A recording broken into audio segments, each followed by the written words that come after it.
This is the Fantasy Huddle on Talk North. I'm Randy Shaver along with Kevin Gorg. This show is presented by Aquarius Home Services. We're in the Aquarius Home Services studio. Also by 10K Construction, Minnesota Masonic Charities, and Lexus of Maplewood and Wayzata. All right, Grandpa's back on the couch. Week number 4 is in the books in the NFL. And of course, I think the big storyline here are the injuries that are out there. So we'll touch on them. Just for full transparency, we're doing this on Tuesday afternoon. So some things may change over the course of the week, and Kevin will update you on Friday. But Malik Neighbors out for the year with an ACL. Terrible news for the New York Giants and for anybody that owns Malik Neighbors. Tyreek Hill is probably done. It looks like he's also got an ACL. I think we'll get more evaluation on that today or tomorrow. Lamar Jackson's going to be out for a few weeks. He's got a hamstring issue, so Cooper Rush will take over at quarterback for Baltimore. And I'm sure there's some other things out there. Brock Purdy, there's some other things out there that I'm missing, Kevin, but those are the big ones, and they are big ones here after 4 weeks of the NFL season. Yeah, for all of us that play season-long fantasy, you tie these injuries into now the start of bye weeks, Randy, where you're already missing key players all over your lineup. And this is where it really pays to work the waiver wire. And now you've got to be creative. And I think some owners out there in fantasy are going to look at some trades, because when you factor in the combination of the key injuries we've seen the first month of the season, along with bye weeks now every week for the foreseeable future, your lineup is really going to get tested. And if you're in a league that doesn't allow trades, you've got to be, as Kevin said, creative on the waiver wire. And I read so much information about fantasy football, how important the waiver wire is. You and I talked about this week 1, week 2, when we first started doing this way back in early August, that, you know, championships aren't really won on draft day. Championships are won between rounds 5 and 12 in your draft, and actually on the waiver wire. And that's going to be tested a lot over the next few weeks. So I hope you're active on your waiver wire. And let me give the viewers and listeners a chance to understand the importance of the waiver wire. I've had a tough start to the year. I've had some injuries. Chase Brown isn't the guy I needed him to be. So my roster going into the matchup this weekend in our league at Talk North was in trouble. And Jalen Warren's a guy that ends up being a late scratch in the game in Ireland, the Viking game. And I look at our waiver wire at 7:30 in the morning on Sunday and see Kenneth Gainwell, who's going to be the RB1 for the Pittsburgh Steelers. And I scoop him up. I'm shorthanded at that position anyway. And the guy goes out there and has a monster game and scores 23 points, at least in our league's format.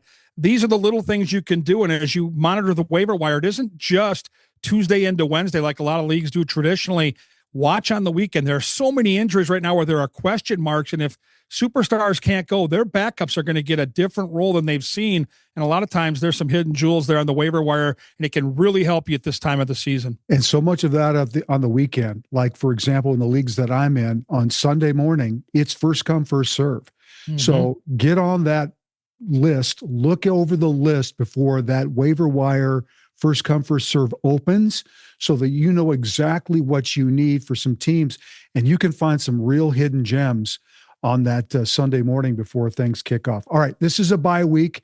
As Kevin talked about, there are 4 teams on the bye this week: Green Bay, Chicago, Pittsburgh, and Atlanta. 4 very decent offensive teams, certainly when you talk about Green Bay and what Chicago's been doing lately, and Atlanta as well. So you're going to have to figure out some lineup situations, and you may go up against some teams that also are missing some guys too. So that may be an advantage or disadvantage. We're going to start with the Vikings game. It's being played in London against Cleveland. Kevin's got this game. It's an 8:30 start locally.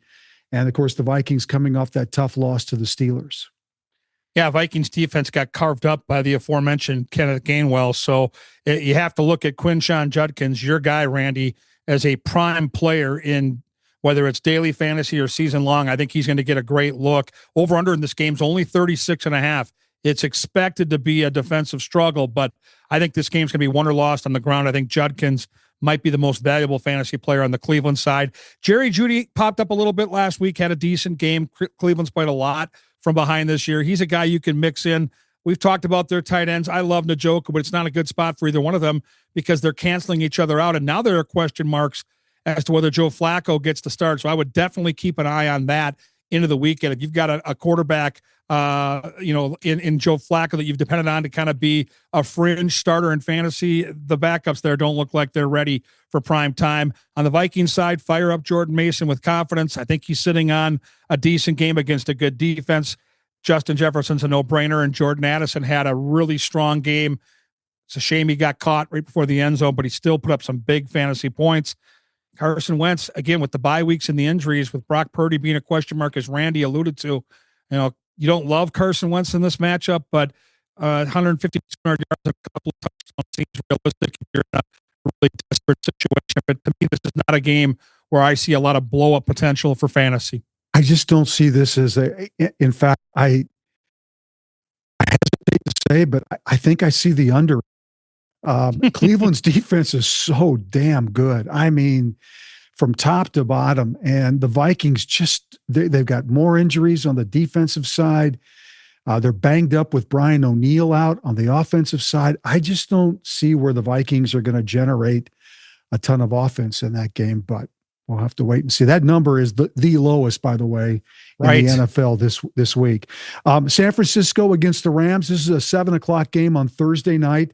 The number is 46.5. The Rams are like a 3.5-point favorite. On the 49ers side, you got to monitor the quarterback situation. I know Mac Jones can fill in and he'll be fine, but if you got Brock Purdy and you're relying on him, you need to pay attention this week. That toe injury is still bothering him. There's no question the best piece in this game for the 49ers is McCaffrey. He is looking like the comeback player of the year in the way that he's playing. He touched the ball 23 times against Jacksonville. He had 140 yards, had a touchdown. He's doing everything. 49ers pass offense is mediocre. They miss George Kittle a lot in this offense. Juwan Jennings is hurt again. There's a lot of things not to like in the 49ers lineup, but CMC is one that you've got to have and you've got to play if he's on your roster. And he's really the only one that I like in this game for the Niners. On the Rams side, I absolutely love the Rams in this game. You saw my FanDuel pick this last week where I finished 19th out of 93,000 or whatever it was. And I went with the Rams. I stacked it up. We talked about Nakua last week and just what a stud he is. And he was unbelievable last week. Devontae Adams is eating too. Stafford looks really good. I like the Rams in this game a lot. Nakua, 36 fantasy points last week by himself. 13 catches, 170 yards, a touchdown, 15 targets. He's on pace to break just about every wide receiver record right now in the NFL. So stack them up. I do like Kyron Williams. If they get inside the 5, he'll likely get the football because there's nobody else that's going to steal it from him. He's going to be the guy. But I'm all over the passing game. And I think at a high level, I'm all over the passing game in this one for the Rams. And I like this game. The number's good, 46.5. I don't think the Rams will be behind. That's the only thing that bothers me a little bit. But other than that, fire them up because I think the Rams are in for a big game. All right, you've got Vegas at Indianapolis. It's a noon start. This is a good game. It is. With the bye weeks and the injuries, if you play fantasy football, specifically daily fantasy, this is probably one of the games you're going to want to migrate to. The over-under is around 48 or 48.5. Indy is just under a touchdown favorite, but there are weapons on both sides that look like they're in a smash spot. And let's finally tip our hat to the rookie Ashton Genty. Yes. A lot of people, Randy, that watched this show drafted him early, and it was a slow roll, a slow burn, if you will. They unleashed him last week, and also on my lineup in that one that I saw that, awesome. And I thought that was pretty cool. 3 touchdowns. It looks like they're using him in a really good formation where he can be set like he was in college, a couple yards back and let him go. They tried some different things early in the year. It didn't seem like he had any jump or juice. Well, he does now, and that's going to open up things for everybody because now teams have to stack the box. So Brock Bowers, another guy I think indoors you're going to want to fire up this week for sure. Jacoby Myers is certainly usable, as is Geno Smith. We talked about it last week. Trey Tucker had that blow-up game. I didn't think that was sustainable. I still don't. You want to focus on Genty, Bowers, and Myers. And Geno, I think, is a nice option at quarterback. On the Indy side, Indiana Jones, man, one of the stories in fantasy this year, without a doubt, is Daniel Jones. He has been consistently good. Had a touchdown taken away with one of his receivers celebrating early and fumbling on the 1 yard line. That was unfortunate. But another week where he gets 3 touchdowns, either running or passing combined. It's been the trend all year long. You can start him with confidence and look for him in daily. He'll do you some good. So will Jonathan Taylor. He's been a stud, top 5 fantasy option every single week at any position. And we talked about this way back in the preseason, Randy, in August. Their tight end is a special talent, and Tyler Warren lining up in the backfield is such a weapon when you think about that position and how few of the tight ends in fantasy are scoring touchdowns. To have a guy that can run or catch like Warren is so good. And the receivers, there's a bunch of them there. There's only one you want. That's Michael Pittman Jr. The rest, to me, kind of cancel each other out, but Pittman is the go-to guy for Daniel Jones. I think one of the fantasy games of the week to really focus in on. I agree with you 100%. I will say this about the Colts, though. Once they start playing some teams that are better than what they've faced over the first 4 weeks, I'm not so sure that they're going to be lighting the scoreboard up as much once they start seeing some better defenses. But this is a week to actually play them for sure. Giants at New Orleans. It's a noon start on Sunday. The over-under is 42.5. The Giants are a slight favorite. Kind of feels like a 20-17 kind of game to me. The bad news, Malik Neighbors lost for the season. Devastating for fantasy, devastating for real life. Good news, Cam Scatterbo led the NFL with 25 rushing attempts last week, 90 total yards. Play him against the Saints. This is a guy that you want to have in your lineup. They've got an average offensive line in front of him. They're not great, but this guy seems to be working well. Jackson Dart makes his first start. I actually picked him up in the Talk North League and played him. He and Michael Penix had about the same number of fantasy points, but Penix is off this week and Jaden Daniels is still hurt. So that's why I went and made that move. So I would have somebody this week. I was taking a chance. It paid off for me. Of course, they upset the Chargers. He looks good. I mean, there's some things that he does and with his feet that make him super dangerous. We talk about this all the time about quarterbacks that line up like that. I'm still waiting to see what will happen receiver-wise with this group because Wan'Dale Robinson should be that guy, but I don't know if he will be. So it's kind of makes sense that if you want to play Jackson Dart naked in fantasy daily, I can see that because you can't really trust anything else around him in the receiver category. Certainly, though, I like Cam Scatterbo this week. New Orleans is competitive. You have to give them credit. They're being competitive, but they're still the Saints. And so, and both sides are not overly good at what they do offensively, but I like the Giants side a little bit more than the Saints. Kamara, I just wonder how long they're going to hold on to him. Seems to me he'd be a good person to trade at some point, get something back in return. The season's not going the way, obviously, they were hoping for, and so it could be a quick, could be a good move by them to move a guy like Kamara, get something good in return. Kendre Miller had a really nice game, 11 carries, 65 yards. Yeah. I think it was goal line preference for them. He could be taking some things away from Kamara, and maybe they're, Kevin, maybe they're looking at, okay, if we move Kamara, can this guy handle the load for us? And I think that might be part of this too. If you've got Juwan Johnson, heads up, Taysom Hill is coming off the PUP. No. And if that happens, you're not going to be happy. And I know I'm not. And I'm starting to fish around for tight ends this week on the teams that I have Johnson, because Great point, Randy. I don't think that he's going to be the guy very much longer at that position. Olave continues to be a target monster. You certainly can play him. Rattler actually was decent against Buffalo. He's not a terrible quarterback, but there's just not enough there on the side. The number's 42.5. I think that's too high. I really like the Giants in this one with Jackson Dart and Scatterbo. Those are the two guys that I like a lot. All right, Kevin's got Dallas at the Jets. I think the over-under in penalties for the Jets is 13. And this is a noon game on Sunday. My goodness. Both those Monday night games we watched last night were just flag fest. They were hard to watch. And this comes after the Sunday night game that was an absolute classic, 40-40 between Dallas and Green Bay. The fact that Dallas put up 40 points on Green Bay's defense tells me you better take them very serious in any spot. And I get that the Jets defense is good and they're on the road, but you can fire up Dak Prescott right now with confidence. George Pickens, listen, we knew this kid was talented. Now that CD Lamb is banged up, center stage is his. And if last week is any indication, he's going to make a lot of hay with the sun shining, no doubt about it. Jake Ferguson, one of those tight ends that I think is top 10 for sure, maybe top 5 in fantasy because of the amount of targets he gets. He had 7 catches. He had a touchdown last week.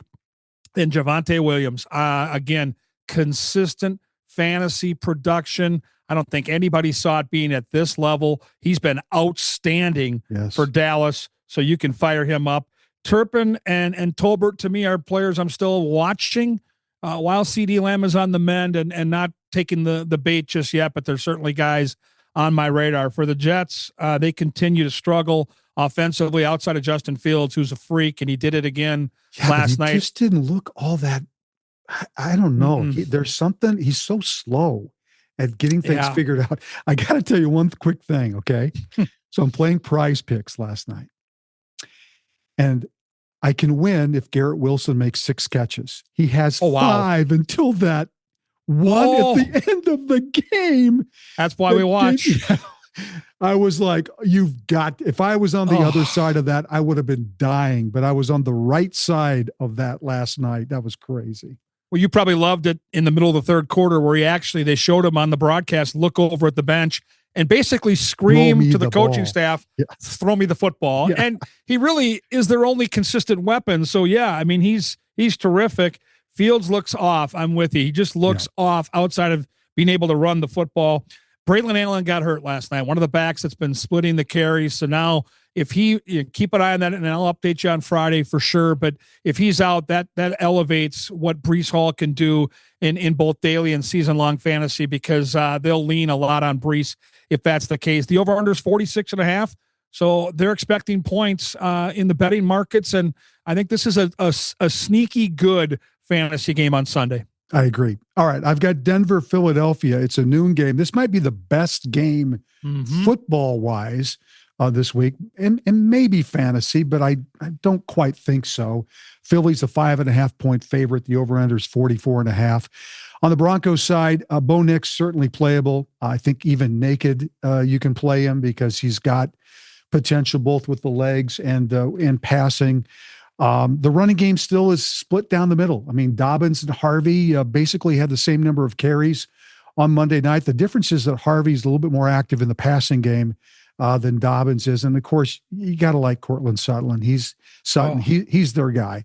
But Denver may be playing from behind, likely will be playing from behind in this game. So that inspires me a little bit to look at Nix, stacking Nix and Sutton together. But I still think there's 2 good defenses on the field. The numbers 44 feels a little high, but we've seen this before where sometimes games like this turn into shootouts too. So but I really like Bo Nix, probably naked in daily fantasy if I'm going to play anyone from Denver. On the Eagles side, they're facing a very good Broncos defense, but Jalen Hurts is always in play. Not necessarily because of his arm, but because of the other things that he does. Again, he's similar to Nix in the sense that he can score on the ground. You got to play Dallas Goedert. I mean, good Lord. I mean, wow. He had 4 catches, 2 of them for touchdowns. He's just been a touchdown machine so far this year. And Jalen is looking for him in those certain situations inside the red zone. So, if you've got Goddard or you've got him on your bench, think about playing him because there's a good chance that that Jalen Hurts is going to find him. Barkley is Barkley. If he's on your roster, you have to play him. Don't outsmart yourself. Don't think, oh, it's a Denver defense, I'm not going to start him. That's ridiculous. You still got to play the guy. I don't think he's going to have a monster game against them, but he could get inside the 5-yard line a couple of times, and maybe they'll give him the football and not do the tush push, but who knows? On the receiver end for Philly, it's just a mess. There's just nothing there that interests me at all. So to be quite honest, in looking at this game, it's very middling for me for fantasy. It's a muddled mess. Nobody really stands out. And so because of that, I'm going to kind of probably stay away from that game in a lot of different ways. Miami at Carolina, it's a noon start. And boy, Carolina looks so bad. Their defense, my goodness. Yes. Everything. Well, this is why I love fantasy football, Randy, because this is a game. If you didn't play fantasy and they were playing in your backyard, you might not open the window and take a peek out. But because we play fantasy, this game becomes very relevant. Yep. And yeah, the injury to Tyreek Hill is a really sad deal. You certainly elevate Jalen Waddle. All of a sudden, here comes Darren Waller. Yeah. Waller, again, is a baller with 2 touchdowns on Monday Night Football. Not a ton of production outside of that, but in the red zone, he is going to be a guy that they're going to look to. The constant remains Devon Achane. Achane is a cheat code in fantasy. He produces every week. He gets you 6 to 8 catches every week. He scores touchdowns. And because of Achane, and because I think Waddle and that grouping they have, even without Tyreek, Tua is going to be startable, especially with what you've got in terms of the bye week. So Tua, you can fire him up. You're a lot more brave than I am if you can fire up Bryce Young on the other side. He has not been good. Watching that kid, he made some progress last year late in the season. It seems like he's taken a step backwards. It really does, which is a shame because he's got weapons, and there are still 2 playable weapons in this offense consistently. Chuba Hubbard is still one of those James Conner types that we've talked about that you plug your nose and expect it's going to be 70 to 100 yards. If you're lucky, a touchdown, but enough catches to make him relevant. You're likely going to get double-digit points. He's never going to be the guy like Gentry that scores 3 times. That's not ever going to happen, but he's solid enough. And Tet McMillan, the rookie receiver, is an absolute stud. It's a shame his quarterback play has held him back early on. Not a lot of touchdowns early, but I think maybe as the season goes on, that could change. So over-under's 45, another one of those games where I think there's some sneaky good fantasy potential there. All right. Houston at Baltimore. It's the final noon game on Sunday. The over-under is 43.5. Baltimore's a slight favorite right now at 3.5, but the news about Lamar Jackson could change that maybe a little bit. Lamar is going to be out for a few weeks. On the Texans side, it's Woody Marks. Man, he's the guy. If you stashed him away, if you drafted him and held on to him, if you saw him getting 4 or 5 carries a game and you said, I'll keep him on my roster just in case, congratulations. Because this guy is going to be their guy this year. He is one of 4 running backs on Sunday that had over 50 yards receiving and 50 yards rushing. The other 3 were Bijan, Bucky Irving, and Josh Jacobs. And so Woody Marks is making some things happen for the Texans. And he's got a nice matchup against Baltimore because their defense is absolutely decimated. And I think you're going to see a lot of teams really load up and get after the Ravens just because they have so many people hurt right now. I'm not sure if I can trust the Texans passing game. I'm not a big fan of CJ Stroud. They just don't. I mean, Nico Collins obviously is a very good player, but he just doesn't seem to be getting the looks and the targets and the feel that we saw him get last year. So the only one that I really like on the Texans side this week, besides their defense, and I do like their defense this week, as I liked them last week, is Woody Marks in the running game. On the Ravens side, obviously, Lamar is out. Cooper Rush is going to play quarterback. He's serviceable. They've got to get Derrick Henry going. And this was a point made in the game the other night, that in the Kansas City game, the 3:00 game on Sunday, Derrick Henry didn't touch the ball hardly at all. It's just, I don't understand what they're trying to do. But again, they've got so much so many injuries at this point on both sides of the football that maybe it's going to be hard for them to do much of anything. However, I do like Henry in this game. If I have him, and I do in the Talk North League, you got to start him because he's certainly capable of having a big Derrick Henry kind of game. I think other than that, there's just really nothing there. I can't trust Cooper Rush. Flowers has kind of disappeared. Isaiah Likely is going to play split time with Mark Andrews. There's just really nothing on the Baltimore side that interests me, and it wouldn't surprise me at all if the Texans go into Baltimore and win that football game. So having said that, the two guys are the two running backs for me, Woody Marks and Derrick Henry. Today, I want to talk a little bit about the Minnesota Masonic Charities. When you think about the Masons, I get it. You think about the funny hats, those pancake breakfasts, which are phenomenal. My dear friend John Schweitz and I have chatted about this, and it's so much more than that. They've got the Masonic home over in Bloomington. They've got the hospital for the children over at the U of M. They are the largest fraternal organization in terms of charitable needs in our country, and they deserve a ton of recognition. So thank you, Minnesota Masonic Charities, for all you do and for supporting us over here at Talk North, and a special thanks to my good friend, John Schweitz. Let's look at your fall water checklist. If you check yes to orange rust stains, smelly water, and that funny taste, then you should get a new Kinetical water treatment system from Aquarius Home Services. Then check yes to worry-free drinking water, spotless dishes, and softer laundry.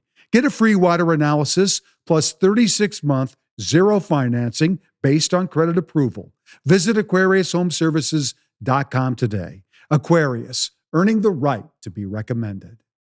10K Construction is your one-stop for all your general contracting needs, whether interior, exterior, residential, commercial, or multifamily properties. They build relationships with their clients, and that's how they've grown their business through referrals. Plus, they are teaming up with LP SmartSide to become Minnesota's premier siding installer. And they're also partnering with IKO Shingles as well. They've got the best of the best to do the job right. 10K Construction covers both Minnesota and Wisconsin. Now, the rumor is they charge a little extra because it's Packer land. I'm not sure about that. But what I am sure about, 10K Construction is the company you want handling all of your general contracting needs. Go to 10kconstruction.com for details. Hey, Rosie here for Lexus of Wayzata and Lexus of Maplewood. If you're in the market for a new luxury vehicle, look no further than my good friend Charlie Swanson at Lexus. Whether you're on the west or the east side of the Twin Cities, they have got you covered with two great locations, Lexus of Wayzata and Lexus of Maplewood. Check out the all-new Lexus TX, a spacious SUV with 3 rows of seating and plenty of room for all your gear. Head over to lexusofwayzata.com or lexusofmaplewood.com for details and to find your next ride today. Tennessee is at Arizona. Kevin's got this game. It's a 3:05 start. Arizona favored by just under 10 points. The over-under is 41.5. And if you can find a more disappointing offensive team than the Tennessee Titans, please stand up and show me who they are, because I think Carolina could stand up. Well, maybe, but this Tennessee team, the train's off the tracks. They got shut out last week. Their quarterback, Cam Ward, is an absolute mess. And listen, I have a couple shares of them. I've dropped them since. I took a couple of tickets hoping this kid would figure it out. I saw some talent there at the college level. It just is not working between the offensive line and the lack of consistent production in the running game. I can't recommend any Titans. I mean, Tony Pollard, fine. Again, another running back that's going to get at least the reps, but Calvin Ridley, who I have a bunch of shares of, is unusable right now. The quarterback play, even Oya Manor, the young kid that we love, he's a talented kid, but they're not having any chance to produce. So I'm avoiding Titans at all cost. On the Arizona side, they're going to be playing from in front. So you know Kyler Murray is a decent start under normal circumstances, Randy. But if they're up 21-0 at the half, they're not going to be out there throwing the ball and having him run around in the second half. So I don't love them. You can use them for sure. Trey Benson, the running back you probably want. especially considering the likely way this game plays out. Benson's going to get a ton of work on the ground. Trey McBride, have to start him. Don't love the situation, but he's startable. And Marvin Harrison Jr., of course, still showing that this kid's got real potential to be a stud in fantasy. It's been a little inconsistent, but you're going to fire up both McBride and Harrison and hope that Tennessee at least can score some points to keep the offense going for Arizona in a game they're likely going to win by double digits. Yeah, I like the Cardinals defense in this game. If you're great call. Having to play defenses this week, I think Arizona's defense is the one that you want to pick. All right. I've got Tampa Bay, Seattle. It's a 3:05 start, 44.5. Seattle's a slight favorite at 2.5. This game could be pretty good, I think. There's some potential on both sides. Certainly, Egbuka is a stud. Man, I think I missed the boat early on this guy.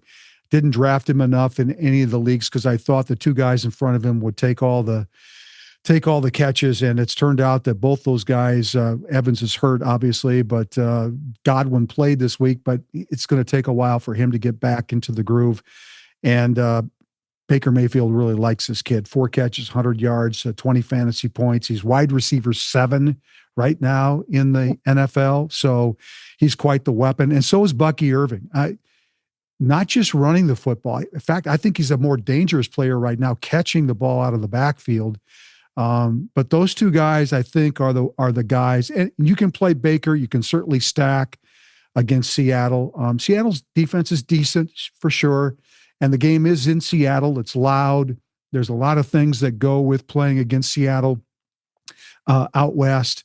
Weather could be a factor. You never know. But I just think that on the Tampa side, Egbuka and Irving are the two guys that you want. And, both teams are 3-1. So this game means a lot to both teams too. So there's a lot on the line. On the Seahawks side, they won last Thursday. They got extra rest. Probably will help them a lot. Their running game is okay. Charbonneau came back. And Kenneth Walker's the guy, but they split the backfield carries, maybe 60-40, 70-30. I could see Walker having a decent game. Tampa's defense is not terrible. They're good up front. How about Sam Darnold? He's been pretty quietly, been very steady and very good. Mm-hmm. And I could see taking a chance on Sam in daily because I think a lot of people will not do that. So the ownership will be low, and put him with JSN and see what happens against the Tampa defense. The numbers enough that you can get production offensively from both sides of the football. There's nothing crazy to love other than a bouquet for me and Irving to an extent. But the game should be a good football game to watch, I think, in a lot of different ways. Detroit at Cincinnati. Here you go, man. 3:25 start. Yeah, before the season, if I would have told you that Detroit was going to be nearly a 10-point favorite on the road in Cincy, you would have thought I was insane. But here we are. Jake Browning and Cincinnati have been a major, major disappointment. The over-under is 50. So I bring that up because it's one of the highest numbers of the week, and the betting market believes that both teams are going to score points. I watched that Monday night game in Denver. I don't know what they're seeing, but Detroit side, you're going to fire them all up. They're going to win this game. It's going to be a matter of what the game flow looks like, but Goff looks awesome. Amon-Ra St. Brown, Williams, their receiver, their speed merchant, looks great. Laporta, absolutely solid. Not spectacular, but solid for sure.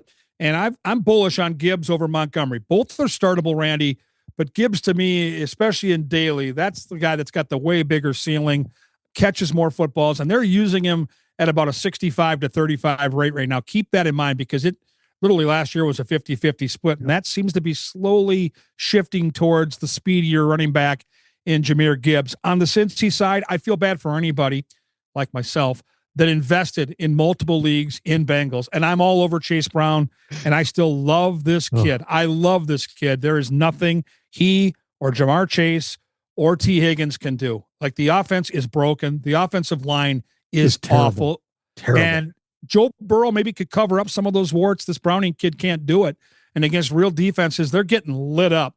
So Detroit's going to bring pressure. You know that's coming. At least Cincinnati's at home. In a pinch, can you use any of those three guys? Sure. Avoid Jake Browning for now. It's a sad state of affairs. I don't know how long he keeps the job, since he might be a team that goes out and tries to get a guy like a Jameis Winston, somebody out there that's a veteran that can elevate their offense, because their season's slipping away. They're 2-2. They're staring 2-3 down this week.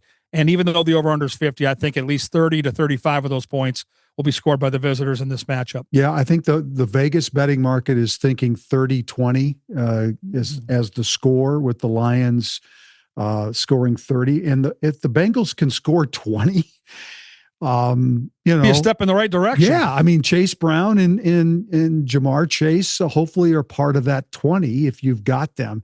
The problem is, Kevin, when I watched the Bengals and I watched the game the other night, they can't run the ball. I mean, they just simply cannot run the football. And so teams are just teeing up on them, and Browning just can't. He's off. With that offensive line, even with those weapons, it's just not a pretty sight. So I'm like you. I'm all over Detroit. Washington Chargers, 325 start. This number is almost at 50. It might be at 50 by the time they kick off on Sunday. It's 49.5. The Chargers are a slight favorite. I think on the Commanders side, the big thing is Jaden Daniels and Terry McLaurin. Will those guys play? And that's something to keep an eye on this week. I haven't seen anything, maybe you have, that says that they're not, but both missed last week, and Jaden has missed the last couple of weeks. If they both play, then there are some things on the Washington side that I do like. Obviously, it would be Jaden Daniels for sure. I don't like the running game. There's nothing there for me to even think about. Deebo Samuel and quietly sneaky Ertz this week. Yes. Might be of interest to me.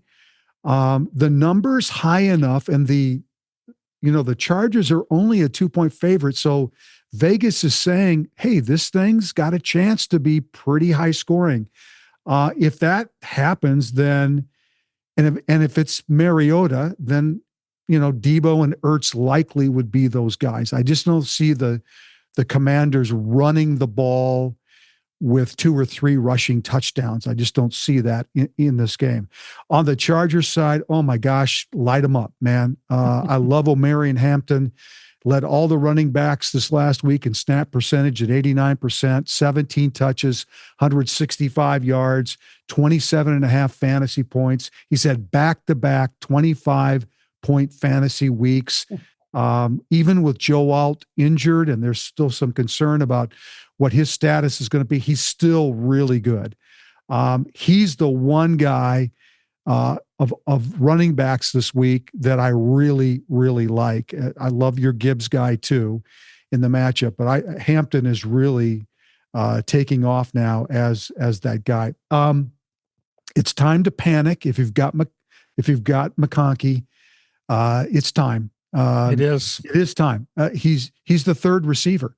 Quentin Johnston's number 1, Keenan Allen's number 2, and this kid is forgotten. Now, that could change. Things could happen. He could have a game, but it doesn't look like that Herbert is even looking for him in this offense. And Quentin Johnston has definitely ascended to that number 1 position. So if you're stacking a quarterback and receivers this week, I think Herbert, Johnston, and Allen would be some ones that you should think about, because that number is big. And those guys are going to come off a loss to the Giants, and they're at home. And I think you're going to see them fired up.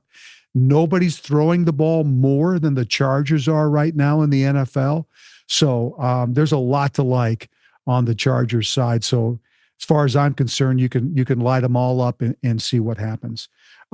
New England's at Buffalo. It's the Sunday night game, 7:20 start. Kevin's got it. Yeah, one of the better games on paper. Over under 49.5. So another big number here where the experts think this is going to be a point fest. Buffalo 7.5-point favorite. I'll start with Drake May, who's been an unbelievable surprise in fantasy. Very comparable numbers to Danny Dimes, whereas 3 touchdowns or more combined every week. He's good on the ground. He's throwing the ball with confidence. He's got a plethora of weapons, sneaky good, top 10, maybe top 5 borderline quarterback in fantasy. Diggs has evolved now. He was kind of slow to go, Randy, but our old friend Stephon Diggs from the Minneapolis Miracle, 6 catches, over 100 yards, looking a lot more like the receiver we saw back in his heyday with Minnesota. So I think of the wide receivers, he's the one you want to focus in on in fantasy. Hunter Henry has been a stud at the tight end position. He's a guy I would look at, especially with the bye weeks coming up, as a player you can use with confidence. Running back's a little bit muddy there in the backfield. Travion Henderson. I like them. Travion's still the guy, but Ramondre's still a thorn in his side. The snap Till he share last week fumbles. was, and that's the problem. He is a fumbler. So I think long-term, big picture, if you're in season long, you want Travion and you want to keep him on that roster. I think he's going to be the guy in the second half of the season. For Buffalo, it really isn't confusing until you get to the wide receivers. Josh Allen, stud, number 1 quarterback, no brainer. Tremendous. James Cook, stud, scores every week, no brainer. Dalton Kincaid, stud, tight end, top 5 option at that position, no question about it. Especially right now with Kittle on the mend in San Francisco. The receivers, Coleman, Palmer, I'm waiting on Khalil Shakir. If you have to play one, if you want to stack Kincaid, Josh, and a wide receiver, Khalil Shakir, to me, is still the guy of the targets.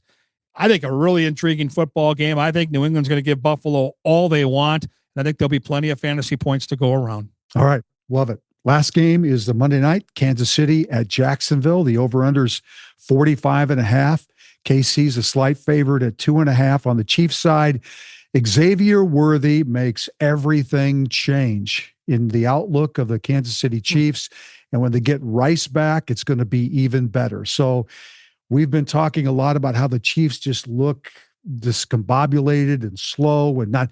They looked great on Sunday in that football game. Obviously, Mahomes throws 4 touchdown passes. They just lit him up. And Baltimore banged up, obviously. But there's no question that that Xavier Worthy, if James Worthy was playing wide receiver, that'd be a story. He'd also be good in this Chiefs offense. But Xavier Worthy is really good. And, I would think about stacking Mahomes, Worthy, and even Kelsey this week against the Jags. And that's probably a stack that not a lot of people will think about, but I think there's some potential there. Pacheco's losing volume every week. If you've got him, if you're relying on him, I think you're in trouble. Kareem Hunt is getting more and more looks. I've got Kareem Hunt all over my teams as a backup, just sitting there. He hasn't played one down in any of my teams, but he's sitting there for these bye weeks that are coming, and I will play him with some confidence because he's getting about 9 to 12 touches a game, and that might be enough for him to get in the end zone at least once, and that's really all I'm thinking about. So on this on the Kansas City side, I like a lot of the options there. On the Jag side, Trevor Lawrence to me is just killing Brian Thomas, just killing him. It's just there's just not a lot of passing offense to even consider at this point.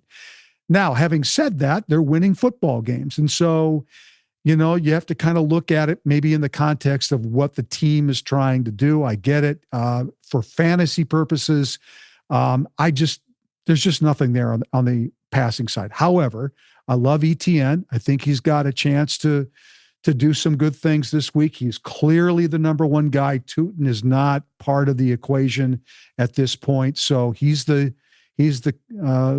main back. And I think he's probably the guy to think about. I love the Chiefs on this side. I actually like the Kansas City defense in this game too. Even though the game is in Jacksonville, I like them as a sneaky pick on the defensive side. So those are the games this week. And again, reminder, there are bye weeks this week and bye weeks throughout as we keep talking over the next few weeks. Let's move on to our fantasy lineups for this week. This is my week 5 fantasy lineup. I love Detroit. I love the combination of Jared Goff and Amon St. Brown. That's my stack. I love Genty this week. I love James Cook this week. How can you not like what you've seen over the last few weeks? My flex guy is Jahmyr Gibbs. So I'm all over Detroit this week. I like what the Lions can do. Quentin Johnston is a guy that I'm going to start looking at playing more. So he's one of my receivers, and Tyler Warren is my tight end. So if I had these guys, this is my lineup: Goff, Genty, Cook, Johnston, Amon St. Brown, Tyler Warren, and Jahmyr Gibbs. My PPR lineup will start with Matt Stafford, who's, again, when you've got two of the top 10 fantasy receivers, how are you not going to produce top 10 fantasy numbers at the quarterback position? I love stacking, and I'll use Devontae Adams. I mean, Puka Nacua is a no-brainer. More affordable every week would be a guy like Adams, who falls through the cracks a lot of times because Puka is so damn good. I'll use Christian McCaffrey in the backfield. He's getting too many catches. Right now, if you took away the rushing production he's used, he'd be top 5 in fantasy receiver production only. He's getting that many targets. He's scoring in the passing game. You've got to fire up McCaffrey. I still love Jordan Mason. I think the Vikings right now, with what they've got to work with, they're going to throw him the football, and they're going to use him in the red zone. I just think he is going to be a fixture in this offense week in and week out. I'm with you on Tyler Warren. I think he's an incredible option at tight end every single week in fantasy. I told you about Devontae Adams. Nico Collins, to me, is rising as we speak. I think the Texans are going to go on a little run here like you. I think they can pull off an upset this week, and my flex player is the touchdown machine that is James Cook. You plug and play this kid every week. He will find the paint. He will score you at least one. And a lot of weeks, with the way Buffalo plays, Randy, he's good for multiple tutties. So that's my best PPR lineup. All right, let's go to our FanDuel daily fantasy lineups. My lineup actually last week, not the lineup that scored big for me, but the lineup that I had on this show actually made some money as well. So feeling pretty good about that. I do love the Rams this week. There's no question. However, they're expensive. And so I think people are going to jump all over them, Kevin. So I'm trying to think about, where can I go where I can still I can get value and I can still score a lot of points, but maybe the ownership's not as high. So this is my daily lineup this week. I'm going to go with Miami. I'm going to stack Tua, and I'm going to stack Waddle in that game at Carolina. And I'm going to play Achane as my flex. So I'm going to go all in on the Dolphins this week. Nice. I don't think a lot of people will. And in Carolina can play some tough defense at times, but man, this feels like a game where if Miami puts it all together, they could score a ton of points. My running backs this week are Gibbs with Detroit. He's 9,000. O'Marion Hampton's at 75. I love that price on Hampton at 75. I'm going Pickens at 71. I think Dak is having an MVP kind of year right now, and Pickens is going to be the guy that's going to benefit from that. I'm going to go Debo, and he's not my first choice, but money-wise, this is kind of where I fell to. And he was actually the last guy I put into my lineup. So I'm not feeling totally great about that, but I look at the Charger-Washington game with the over-under and feel like I've got to get some pieces of that game. So if I have Hampton, I want to try to get something on the other side. And so Debo is my call. I've got Tyler Warren as my tight end. He's 6,100 this week. Again, I want to get pieces of that Vegas-Indianapolis game. I might not have enough pieces in that game, but at least I got one in Warren. And my defense this week is Dallas. I'm going with the Cowboys this week. They're playing the Jets, who are just pathetic right now. And I think Dallas, coming off the tie and scoring the points, even though their defense has struggled, I still think that they feel like they've got a chance to do some things here down the road. So that's my lineup for FanDuel. Tua, 6,800, Gibbs, Hampton, Pickens, Debo Samuel, Jalen Waddle, Tyler Warren, Devin Achane, and the Dallas Cowboys defense. I am banking on Miami this week. I like your lineup. I've got a couple of carryovers, which makes me smile, but I'll start with Kyler Murray. I was trying to piece this thing together and find a stack. They're going to score points. I hope to God that Tennessee can score enough to keep him relevant in the second half. I'm not worried about the first half, nor should anybody ever worry about that in any matchup, but I'm going to stack Kyler Murray at a very affordable 7,500. Hope that he gets one on the ground and two in the air. That's my goal with that quarterback. And I've got Trey McBride, in my opinion, right now, the best tight end in fantasy football. So I'm banking on him doing some damage and scoring a touchdown in this matchup. It allows me to get creative at the running back position, and I go one big dog and one cheap dog. The big dog is Jahmyr Gibbs, just like you, $9,000 at Cincy, a no-brainer. I've got him on multiple touchdowns this week. I think that's going to be a lot of fun for daily fantasy players. Your guy, Woody Marks, that we talked about here a little earlier. Good one. He's only 5,400, and I think Houston could win this game on the ground, and I think Woody Marks could have a very similar game. That's a good buy. 5,400. I had to do it. I'm going to use the Seattle defense, which is kind of a middling price at home against the Tampa team that's banged up right now. And because they're banged up and they've got some question marks on the offensive side of the football, I think Seattle might be able to get some things done in terms of pressure with the pass. I'm using Michael Pittman Jr. at 5,900 against a Vegas secondary that's been very porous in fantasy football. 5,900, a very good price. I'm using Tet McMillan, Carolina, likely going to be chasing against a very, very bad Miami secondary. Their secondary stinks. Justin Fields couldn't take advantage of that. I think that Tet McMillan could be the guy that does. Bryce Young can take advantage of that? Well, it can't be too complicated in this offense. I mean, you get Tet McMillan the ball any way you can. If you can get him 8 to 12 targets, I think he could have a very productive game at only $6,200 and a similar price on another bad team and a wide receiver playing at a bad team in Chris Olave against the Giants, who have really a terrible defense on the back end. 42 targets through the 4 games for Olave. He is 6,100, and that allows me to have the cheat code for my flex player, the same guy that you're using, Devon Achane at 8,100 against Carolina, who can't stop anybody. All right. So review that one more time. Give us quarterback through your defense. Kyler Murray with Trey McBride is my quarterback tight end stack. Running backs are Woody Marks and Jahmyr Gibbs. Receivers are Michael Pittman, Tet McMillan, and Chris Olave. My defense is Seattle, and Devon Achane is my flex. All right. I'd be remiss if I didn't end this with the Kaprizov news today. Yeah. So very cool. Spend about 30 seconds and tell us what a big deal this is today. Well, I'll put it in terms of what lies ahead for the Wild. This was a black cloud hanging over the team during training camp. Everybody was kind of like, I don't want to say somber, Randy, but there was a real worried feeling in the building. And now today, everybody had smiles on their faces.